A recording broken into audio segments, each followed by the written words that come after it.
Welcome back to r/Neighbors from Hell, where people share stories about their crazy neighbors. And if you're new to my channel, please don't forget to subscribe to join our amazing community. And without any further ado, let's dive right into the stories. And the first one is titled, "Entitled Neighbor Called the Cops on Himself for Stealing My Roses."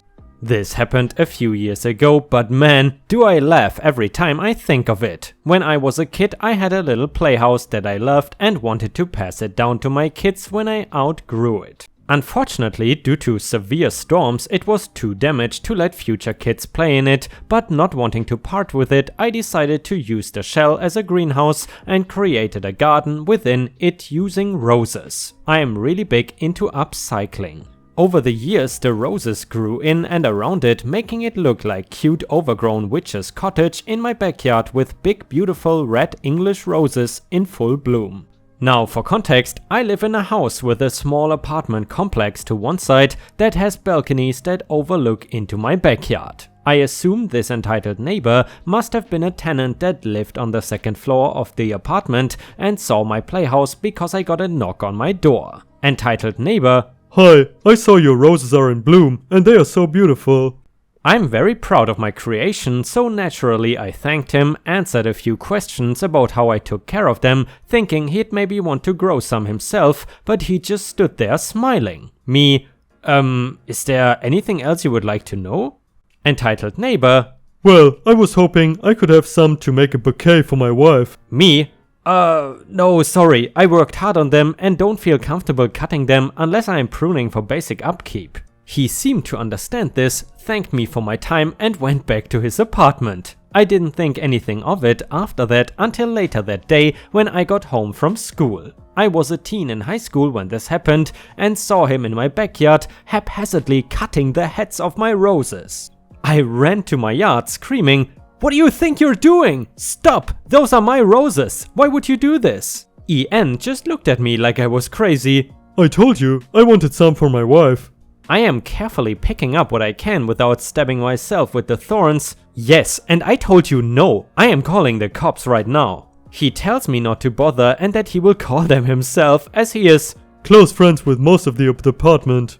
I take whatever stamps I can inside my house, hoping to save them. A few minutes later, a cop car pulls up. He had actually called them himself, only he had told them that I was harassing him and that he had permission to take the roses. Note, because I was a minor, my mother was called by the officer at work to come home. She didn't know I had spoken to AN that morning because she had already left for work before I went to school. The following events happened once she got home. The cop sees me crying and asked for my side of the events. I explained the conversation from that morning and how EN did not have permission at all from me while my mother tried to calm me down. EN speaks to the cop: "That is because I have permission from her older brother." My crying stopped immediately and turned to look at my mother. We both bursted into laughter. We couldn't believe that EN said something so moronic. The cop told us to stop being disrespectful and asked what was so funny. My mother, in between laughing fits, says, "Officers, I'm so sorry, but I know for a fact that this man did not speak to her older brother." Cop confused: "And why is that?" Me: "Because I am an only child." I still to this day have no idea why this man thought it would be a good idea to tell the cop that he had permission from an older brother that I never had, or why he thought he could get away with it with my mother standing right there. Needless to say, we pressed charges on EN for trespassing and destruction of property. We did not have any issues with him after that, and he and his wife moved a few months afterwards. I was able to save my roses too. The playhouse no longer stands as the years of weather wore it down, but I still have my roses. And by the way guys, I'm curious, what are your favorite flowers, if you have some?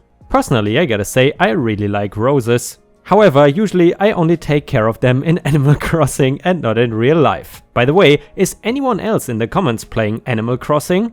Especially on the Nintendo Switch? How do you like it so far? I gotta say, I am a huge Animal Crossing fan, having played the games on Nintendo DS and also on GameCube, and the new one is fantastic as well, even though it is definitely different, especially compared to the GameCube one. The GameCube one is probably still my favorite. Either way, let's continue on to the next story. And the next one is titled, Neighbor Karen calls children's services when I refuse to care for her children. It turns out badly for her. This story is from when I was 18 years old and I was testing my independence. I lived in a decent apartment. I had a friend Kelly who was older than me. Kelly had 2 children of whom I am a godfather. She had begged me to take care of her children because I had to make business trips. I did not know when I would return, but she would deposit money. I accepted on the condition that they would come to my work in a library and to my apartment, so she accepted. I had a neighbor, Karen, with 4 children, and they were the worst in the building. Karen, one day Saturday, came with her 3 monsters and her daughter. Of the 4, there was a little girl who was a love and I feel sorry for her, and we had this conversation. Me, good morning Karen, what do you need? Karen, Yeah, look, I want you to watch my children while I go out for a few hours. me, I'm so sorry, but I'm already taking care of 2 children and... I don't care, you're babysitting those brats for free, and my kids are way more polite than those spoiled brats. My friend Kelly helped me a lot when I was younger, and for me, taking care of those children was a very small favor compared to what she had done for me. And Karen's children were 10, 8, 7 and 4 years old, and they were complete spoils, omitting the girl who was the youngest, and Kelly's children were 6 and 4 years old and they were very calm and obedient. I'm sorry Karen, but my answer is no, and besides, where are you going for a few hours? I'm too busy to take care of your children. Oh, come on, I'm a single mother, I won't need a few hours for myself.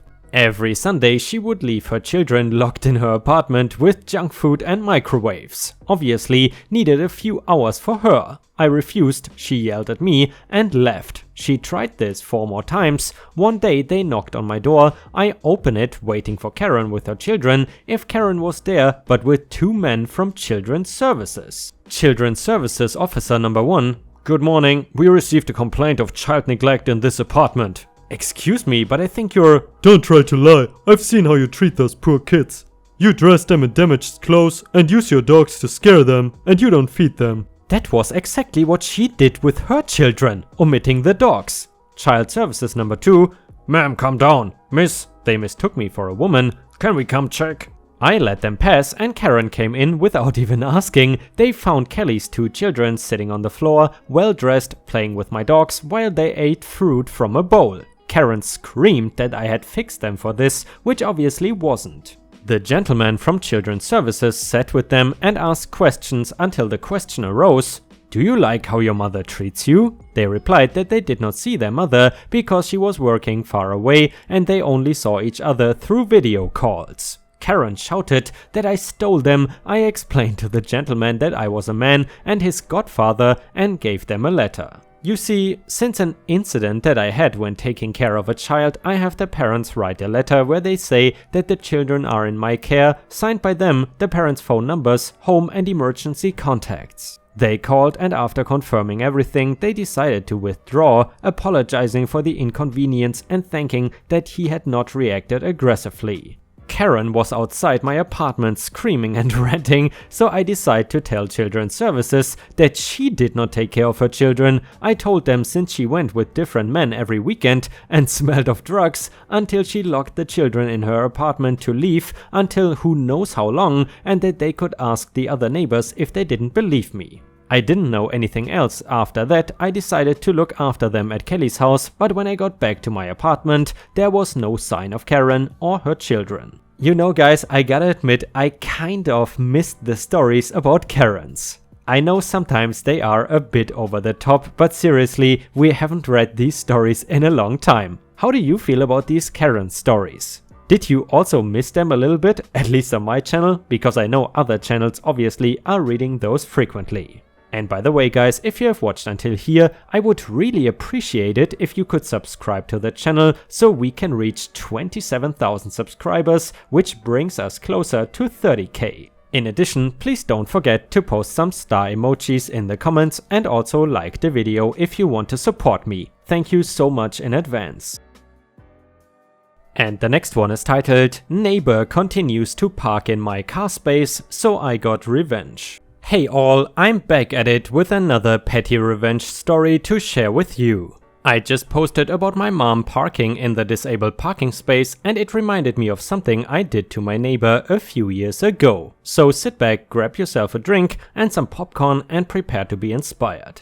I live in a 20-unit complex, but only half of us have assigned parking spaces, me being one of the lucky ones. My car space is right next to my front door, and there's a sign that clearly states that the car space is allocated to my unit number. But this does not stop some of my neighbors or their guests from parking there. A new person had only recently moved in when he started parking in my spot, usually for most of the day and occasionally overnight. I confronted him and asked him to not park there, as he didn't have assigned parking and was required to park on the street. When this request was ignored, I went to the landlord, who sent him out a letter. When this too was ignored, I thought of a petty revenge plan. He would park there around the same time in the afternoon, and when he would leave his car there overnight, he would leave around noon the next day. He was entitled but predictable. When I was a kid, I read books about practical jokes like putting double-sided tape on the toilet seat or baby powder inside a powder donut. This book brought me hours of joy by pranking my friends and my well-deserved entitled mother. While thinking of my plan, one of those jokes came to my mind. So I went shopping to find what I needed: a roll of industrial strength double-sided tape and a huge roll of bubble wrap, the ones with the really big bubbles. Now all I had to do was wait until he left his car parked in my spot overnight, which didn't take long. I asked another neighbor if he would like to be my partner in crime, and as soon as I told her what I was planning, she was all in. There are lights outside the unit complex at night, so we could see what we were doing, but they are not bright enough to expose us. In the cover of moonlight, we put double-sided tape all over the back tires of his car and proceeded to stick the bubble wrap in multiple layers on the back of each wheel. We wedged even more bubble wrap between the back of the front wheels and the car, so that when he reversed his car, there would be even more bubble wrap he would be driving over. The back bumper of his car was hiding most of the bubble wrap, so it was very unlikely that he would notice anything out of the ordinary. I have surveillance cameras outside of my unit with a large monitor inside, and one of the cameras points directly at the car park, so I had a direct view of his car. The next day I kept an eye out for him, and sure enough, around noon I saw him walking to his car. Brilliant. He started his car, and as he reversed out of my space, there was the loudest and most deafening banging sound I've ever heard. The noise was so loud that I could hear it clear as day from inside my unit. I heard him scream and saw him duck down as if the sound of gunfire was real. It took him a few minutes to get out of his car to investigate what made the noise, and when he did, all I could hear was him shouting inaudible sentences with multiple swear words thrown in for good measure. The other neighbors came outside to see what was going on, as did I. Me, effing concerned, "Oh my god, what happened?" Neighbor, Who the heck did this? Me, I have no idea. I am in a wheelchair and couldn't possibly be capable of doing such a horrible thing. He spent the next few hours trying to get the bubble wrap off his tires, and remember when I said the tape was industrial strength? I've gone out of my way to find tape that would not come off easily. Eventually he got it off, but for the next few days his car made that sound like when you get chewing gum stuck under your shoe. He never parked in my car space again. And the next one is titled, Landlord Tries to Keep Security Deposit. No. About 10 years ago, my at the time girlfriend, now wife, and I moved from the area we went to college to an apartment near where we planned to start our careers. I say it was an apartment, but it was really the basement of a house that the landlord had walled off to create 2 apartments to rent. The place was kinda crappy, but the rent was cheap for the area and we were close to work. Everything was fine for a few months, but the only parking for us was on the street out front. The couple that rented the upstairs apartment had rights to the garage and driveway. They paid more than we did. Suddenly my car got a couple BS tickets for parking on the street. I am guessing some ass clown cop needed to meet their quota, and my girlfriend's car got sideswiped in a hit and run. This crap had to stop, so we emailed the landlord, her preferred form of communication, to ask if there's anywhere safe for us to park. She replies, "Park anywhere you want." We had noticed that our upstairs neighbor usually eschewed the driveway to park in the front yard. They were horribly lazy, so we figured that would be a good spot for us too. We parked in the front yard the rest of the year. We figured that would be the end of it. We finished our lease, left the place in a better shape than we found it, and requested our $1,500 security deposit back. After a couple of weeks, we got a check for $700. What the F? Since there was no explanation, we asked the landlord for one, and she replied that the deducted amount was to resort the lawn, claiming that parking on it had damaged it. Now, I was the one who cut the grass at this house while we stayed there, so I was well aware that the lawn was more weeds and bald spots than grass. Picture the African savanna in midsummer. No one had ever lifted a finger to landscape any part of the property, but the landlord wanted to sell the house once the leases were up, and she figured she could get the renters to pay for a nice new lawn. I complained to the landlord, didn't care. I put in a complaint with the local housing department, didn't care. I threatened to take her to court, didn't care. So that is what I did, I took her to small claims court. I had never sued anyone before, so I was going in prepared. I took pictures of the entire front yard. The area that we damaged was actually one of the best patches of grass, though it did have a small rut that my tires made when the yard was muddy in the summer. I got testimonials from our upstairs and across the street neighbors. Most importantly, I printed out the email where the landlord told us to park anywhere. We were suing for $1,800 to cover court costs and us both missing a day of work on top of the full security deposit. In mediation, we said we would settle for $1,400, but she must have thought she was in the right because she refused to offer a penny more than the original $700 check, which we never cashed. When we got in front of the judge, it was pretty clear that she had no evidence, hadn't prepared anything, and just assumed that us kids would fall on our faces. But we did not. We put everything we had in front of the judge and made our claim. He was impressed. He stopped us when we showed him the email to ask the landlord, "Did you really tell them to park wherever they wanted?" When she said, Yes. the judge replied, "Then what are we even talking about?" And that was that. Judgment in full for us, and that woman had to pay to resort her own damn lawn. Next time you tell someone, Park wherever you want. you better mean it. Or at least don't try to F someone over when they comply with what you said. If you made it this far, thanks for reading. And guys, that's what I would call textbook malicious compliance. Have you ever had any trouble/issues with your neighbors in regards to parking spots? Let us know in the comments. If this is not the place for it, please forgive me. I am pissed and I am sick of my neighbors. I live in a neighborhood that is for the most part a wonderful place to live. It is out in the country, so there's not that many people compared to other places. The roads are almost always clear. A traffic jam out here is a tractor on the highway or waiting for the dairy cows to cross. It is safe and I like it here. Except for the damn rednecks that live next to me. There are 6 busted up cars in front of their house. They let their rabbits run amok and ruin their neighbors' gardens. Shout out to the subs who helped me with tips and tricks for keeping rabbits away. Their dog recently charged mine, and despite having a chain link fence, we are getting it replaced ASAP, it scared me half to death and I thought he was going to jump it. The past week I have been on edge from stress and anxiety from personal stuff, and their teenage son rolls in with his crappy car loudly playing bass enough to shake the windows. Now, if you're just pulling in to drop a friend off, that is annoying at worst to have the music play that loud. But it was quite a bit of time listening to this kid's crappy music. He was just sitting in his car loudly playing it.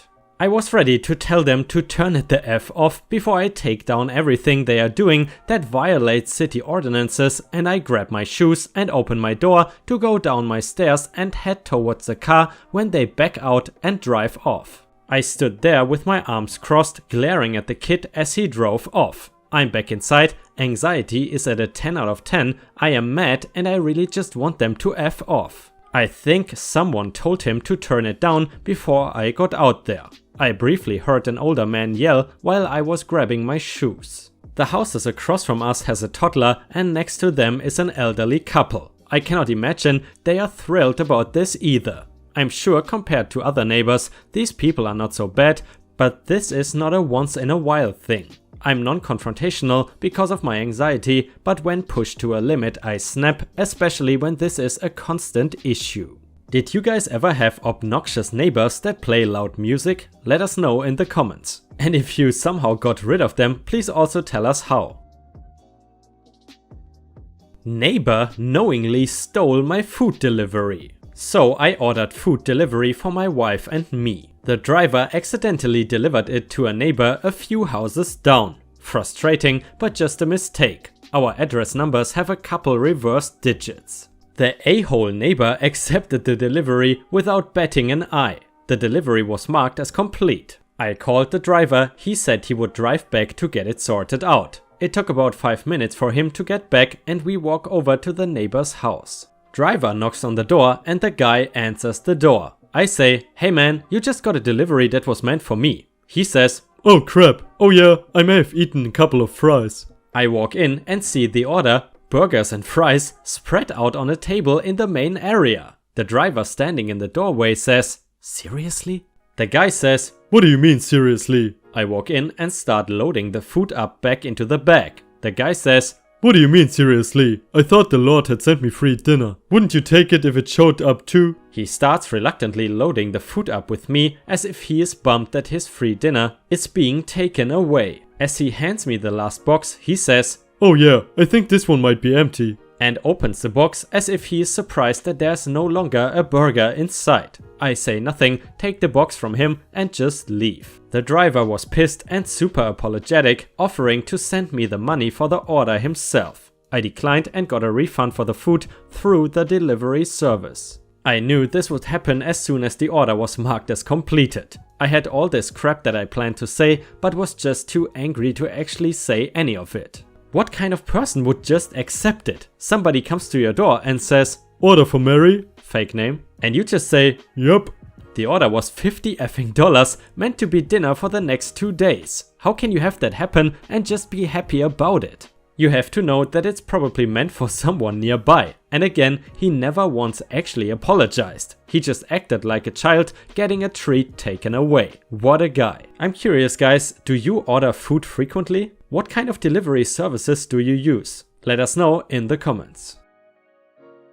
Steal my petrol, pay thousands of euros. Background, so I have an a-hole neighbor and his family who we always had problems with. When I'm done, I will add some other shenanigans. This included flinging trash onto our site, putting his dog on our site so it would poop there, and at one point stealing our petrol from our outdoor tank. Now on with the story. The problems, so about 2 years ago, in April to May, we noticed that the petrol in our tank was going down very quickly, even though the amount we used was very little.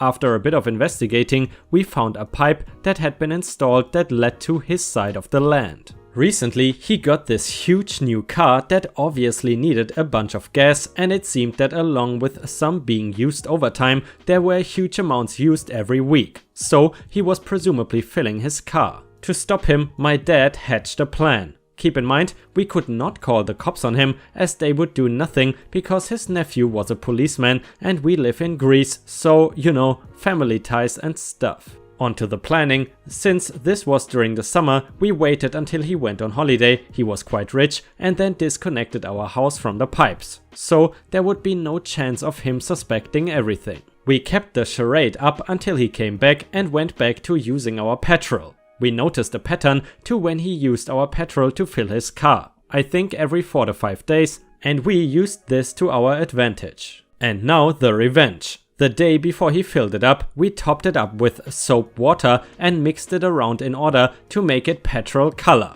with any petrol left over and removed just enough for it to have the same color. For those of you who do not know, water in the gas tank is a no-no and it causes a lot of damage that is very expensive. So this completely destroyed his gas tank and the damage was so great it was cheaper to sell his car. At that time it was summer and so we do not need gas to heat up water. Due to the water in his heating system, as it was plugged into our tank filled with the petrol water mixture, the metal started eroding and rusting or something, and water made it through the pipes and so it was in contact with the concrete, which made it moldy and weak. A few months later, it made it through the concrete and a piece of the ceiling collapsed and all the petrol water flooding in. It obviously cost him a lot of money to fix it, as well as the money lost with the car and the heating system. I can only assume it was in the thousands. I'm kinda glad that nobody has ever stolen my petrol. Has that ever happened to any of you guys? I would hope that that is not so common.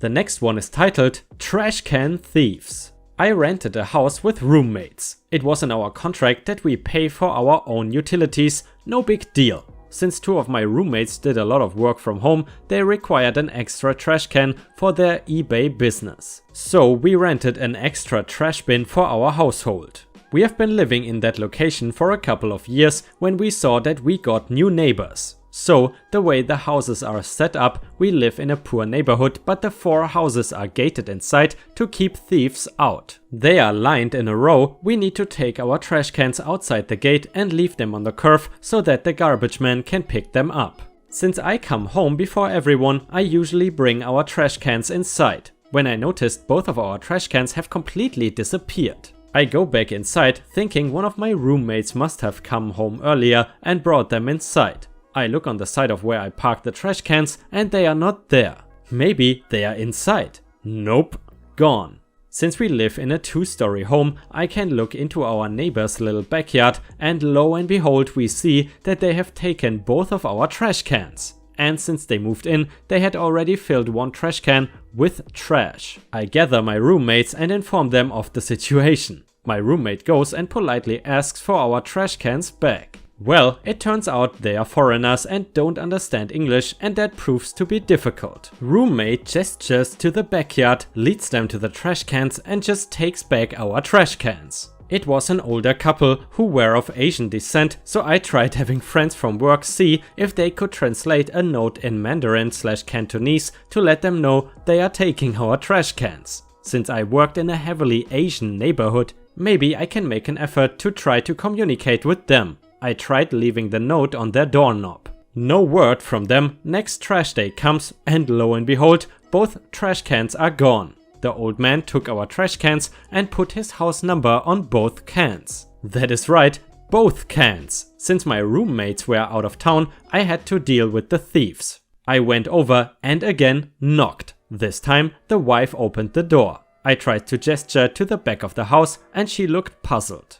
I went to the backyard and the old man came out and screamed at me in broken English. I, being a woman, thought he could intimidate me, but I am a Spanish Latina who does not give a crap, ignored him and grabbed our trash cans and proceeded to take them back. I tried explaining to him that these are not his and that he needs to rent these trash cans.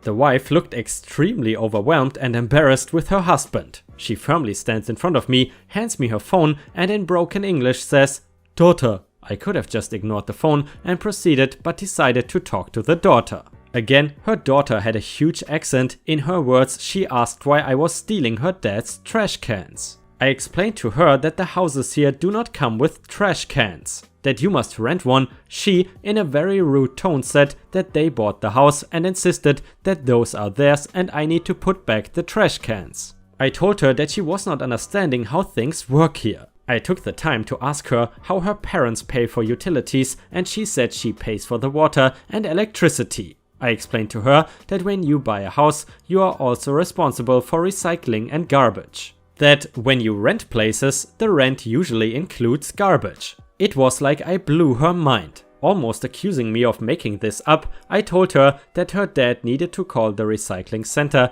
and I even gave them the number to call. After all of that, I took back our trash cans and figured all of this was resolved. Nope. Instead of 2 trash cans being stolen, this man took our trash can and hid the other one in his garage. He tried to tell me that he got this one and rented it and that it is not mine. This made me furious. I wait by the trash can, call my recycle provider and let them know that my neighbor has my trash cans and I need the SKU numbers so that I can take them back. The operator proceeds to do her job and yep, as I read the numbers and letters out loud, they begin to match his trash can number. I asked him for our trash cans back, both of them. He is fuming and tries to talk to the operator by pulling my phone away from my face. He demands that she look up where his trash cans are. The operator is polite and explains to him that they are being dropped off next week. He again is embarrassed and gives me back my trash cans. Does apologize, and well, at this point it's a given that he's gonna do it again. I went on vacation, and when I came back my roommates explained that they had to get police involved. It turns out that our neighbors were warned about stealing trash cans, and the daughter had come down to deal with the issues.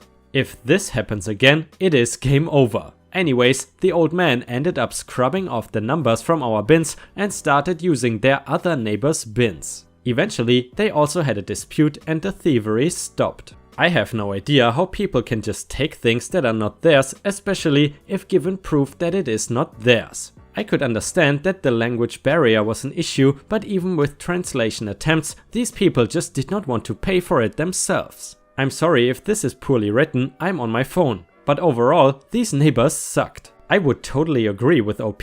I think these people knew exactly what they were doing. They were just cheap Charlies and did not want to pay anything. Either way, let us know your opinion about this story in the comments. Don't let my neighbor build another story on his house, lose $600,000 when you sell yours. I know this story because I am good friends with my neighbor. My neighbor, let's call him John, 8 years ago decided that he wanted to build a second story on his house. But his property had a legal binding on in preventing it from being renovated unless all surrounding neighbors agreed.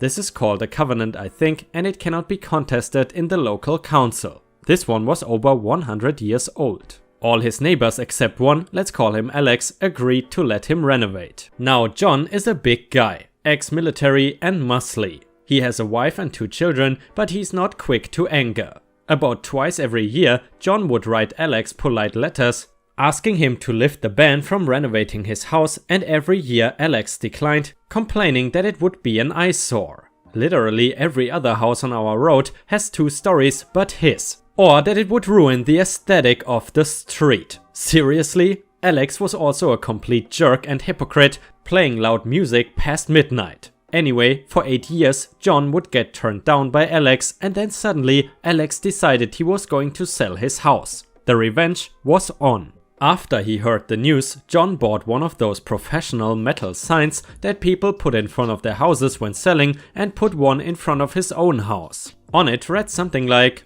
5 new apartments being built, get in quick, 2 sold already, 3 entire stories, loud noise expected for a year. The number given on the sign was disconnected. This was repeated in Mandarin and Arabic as well. The sign was put right next to Alex's house on the edge of John's property. The auction for the house was going in a month, and Alex was quick to get a lawyer against John to make him put the sign down. I think it was because the sign was encroaching on his land. John wrote about 60 letters to the lawyer, and it cost about $50 for the lawyer to read each letter and give his legal advice to Alex. The lawyer contacted John and told him if he did not take down the sign a week before the auction, they would take him to court. A week before the auction, John took the sign down, but he was not done. The day of the auction arrived, and John parked his 4 cars along the front of Alex's house so no one could see "The auction here" sign, and so the auction goers could not park there. John has an inbuilt speaker system in his house and was blasting building sound effect and music throughout his house. He put back up the sign he put down and put another one up which read, "House demolition, furniture sale." John bought most of the furniture from his garage and the house outside on his lawn. If people came to buy something, he would overprice it outrageously because he did not really want to sell his stuff. It was just to make the apartment construction more believable and give the auction goers a taste of how loud it will be. When the auction took place, we could barely hear the auctioneer, and when Alex complained to John about the noise, John said that he had the builders on a contract and did not want to reschedule. The house was estimated to go for $3 million, but ended up going for $2.4 instead. Alex had to halt his construction of his new house because he did not have the funds. Alex, who according to John sounded like he was seething with anger, phoned to tell John that he owes him $600,000. The new owners of the property lifted the covenant when John told them about his plan. "You guys should be thanking me. I saved you $600,000. Don't you guys also just hate it when you simply lose $600,000? What a shame. But honestly, that neighbor really deserved it." Damn neighbor. So, just for a bit of context, my mom and dad own a plant nursery. From what I was told, our annoying neighbor was a retired lawyer with too much time on his hands, and he lived just down the hill from us and owned a dam as well. So let's get into this, for it is long. So this happened back a few years ago when I was in year 11 of my high school, about mid-autumn. Keep in mind, this is Australia, so it is bloody dry. We get a formal complaint from our annoying neighbor. This is not a big shock, because at this stage we were getting formal complaints from him every 2 weeks or so, anything from too much noise to too little of noise, our dog, our hill eroding, anything this guy could think of. It came in his usual lawyer-styled letters. Anyway, this guy had written us a letter claiming we had infected his water with blue-green algae and we would have to pay all damages to his property, including vet bills for his horses. Now, my mom and dad were furious with this guy, for when we were having our dam built, this guy kept complaining about how the runoff from our pots would change the nutrient level in the water, so when dad built this, he went all out. He had a natural filtration system with 2 smaller dams that all water would go through first, filled with natural water filter plants, reeds and other plants. Then it would go through a chlorinator and finally a pumped filter. Every month, Dad would backwash mains into the dam to keep the dam the right pH and pump the water constantly to keep it aerated. So my parents replied a flat no. So our neighbor makes his biggest mistake and calls Melbourne Water to look at our dam and to test the water, and guess who had to pay for the water testing fee?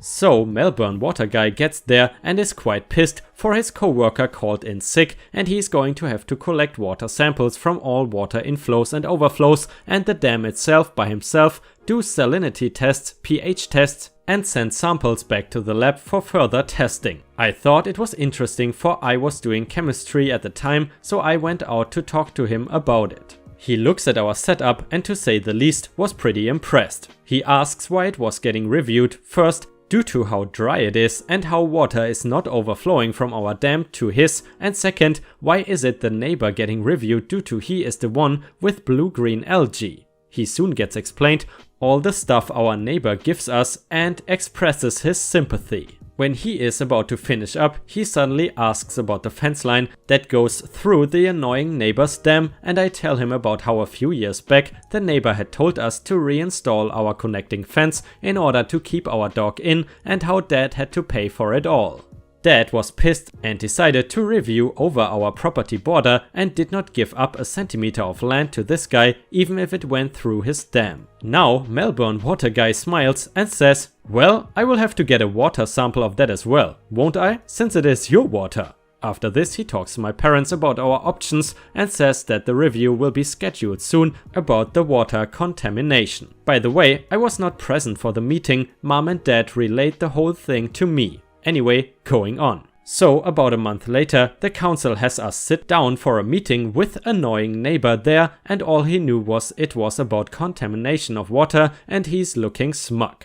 Then it starts. Melbourne Water guy goes on to state that the contamination did not come from our dam and likely came from annoying neighbor horse poo run off into his dam, but without further testing on annoying neighbor's property, there would be no conclusive evidence. Annoying neighbor just looks confused, because why have a council meeting for this, but Melbourne Water guy is not done yet. He then goes to state that there has been, in fact, contamination to our water from his, as we have a cubic meter of water coming across from his dam. I heard he just went pale as he realized what this meant for him. He would have to pay us for damage. He quickly got composure and claimed that we do not use that cubic meter of water and therefore do not have damage. It was my mom's turn now. She got up and told the council she wanted to use this water for a water exhibit for our plants, arranged for when customers came over to look at our plants but could not do so with the water contaminated. The council had already seen the plants and agreed. So the annoying neighbor was then forced to pay for Melbourne Water to come out